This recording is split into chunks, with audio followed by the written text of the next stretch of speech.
fait chaud. Alors j'ai marché pendant une petite demi-heure, 3/4 d'heure. Et là je me trouve devant le musée archéologique national d'Athènes. Ah mince, c'est l'autre côté. Voilà. Ça a quand même de la gueule. Hein. Et donc il ouvre exactement à 13 h et il est 12h50. Pile à l'heure.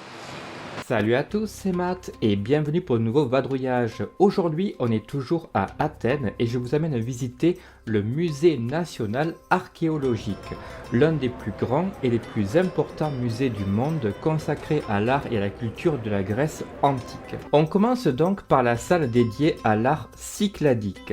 Les Cyclades, c'est un groupe d'îles de la mer Égée qui sont connus pour leurs statuettes en marbre très souvent minimalistes, dont l'élégance a également influencé l'art moderne et notamment les artistes cubistes. Et parmi toutes les poteries, mon préféré c'est ce petit vase en forme d'ours, de cochon ou d'hérisson, on sait pas trop, qui date de 2600 à 2300 avant Jésus-Christ.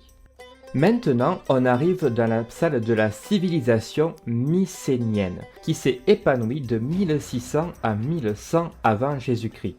C'est une période qui est marquée par la richesse et la complexité de ces artefacts en or.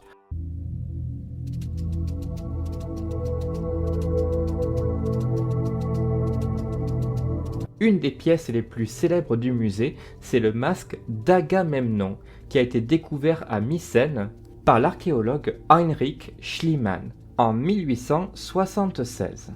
Agamemnon, c'était le roi de Mycène et c'est lui qui a assumé le commandement de l'armée achéenne durant la guerre de Troie. Tomorrow we'll batter down the gates of Troy. I'll build monuments to victory on every island of Greece. I'll carve Agamemnon in the stone. My name will last through the ages. Malgré tout, l'authenticité du masque reste encore débattue aujourd'hui.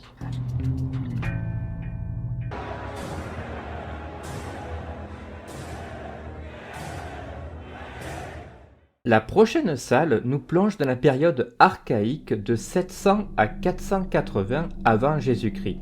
La plupart de ces statues sont présentées avec un sourire archaïque et une posture rigide, qui montre les premières tentatives des sculpteurs grecs à essayer de représenter le corps humain de manière réaliste.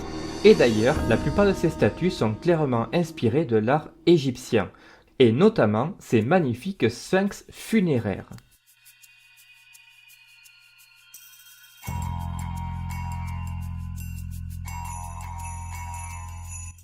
Nous arrivons maintenant dans l'époque de la Grèce classique, la période qui s'étend de 480 à 323 avant Jésus-Christ et qui est souvent considérée comme l'âge d'or de l'art grec. La plupart de ces statues ont une morphologie bien plus réaliste, notamment au niveau de la pose et de la musculature. Une des pièces maîtresses de l'exposition, c'est la statue en bronze de Zeus ou de Poséidon, vu qu'il lui manque son attribut essentiel, à savoir soit la foudre, soit le trident. Toujours dans les pièces maîtresses, il faut admirer la qualité du cavalier de l'Artémission, et qui date d'environ 150 avant Jésus-Christ. On peut trouver également de nombreuses stèles funéraires, qui datent principalement de la fin du 5e siècle avant Jésus-Christ.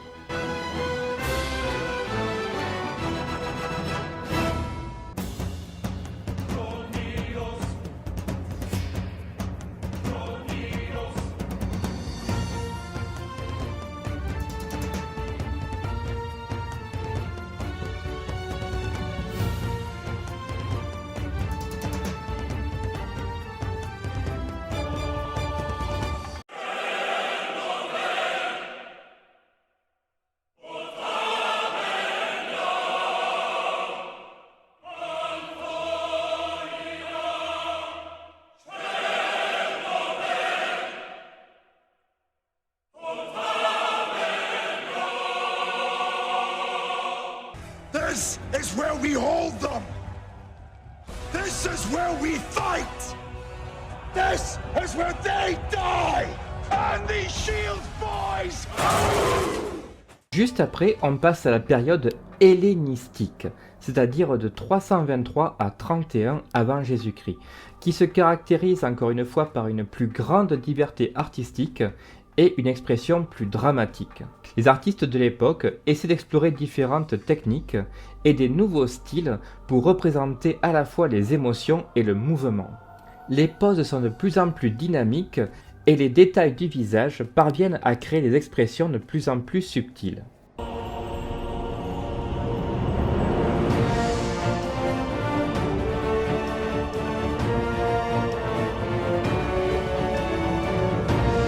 Encore une fois, on a une magnifique statue en bronze sans savoir à qui elle appartient.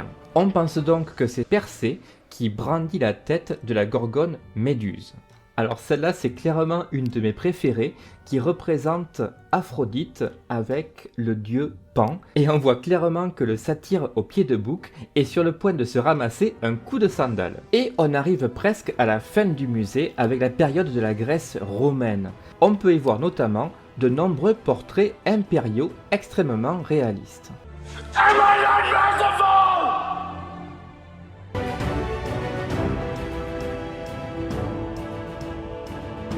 Et pour finir, je vous laisse apprécier tous les objets et les artefacts que j'ai pu admirer pendant mon passage, qui ont un rapport avec la mythologie et qui datent de toutes les époques confondues. Notamment les vases et les amphores qui représentent les 12 travaux d'Hercule. Par exemple, quand il combat l'hydre de Lerne.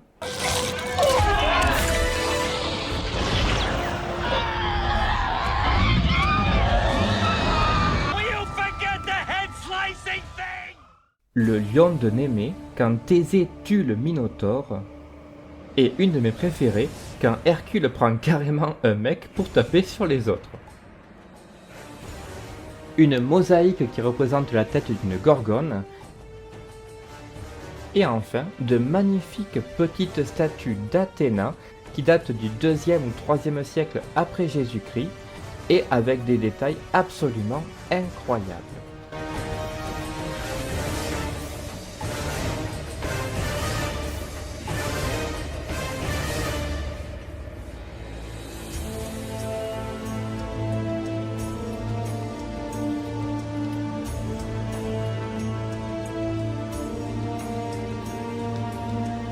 Et ça, c'est une sirène. Elle a bien des pieds d'oiseau et pas une queue de poisson, mais dans la mythologie grecque classique, c'est comme ça qu'il est représenté. Il y a aussi toute une salle consacrée à une collection égyptienne, qui date du 5e millénaire avant Jésus-Christ à 354 de notre ère. Et là encore, il y a plein de masques funéraires et de sarcophages pour les pharaons.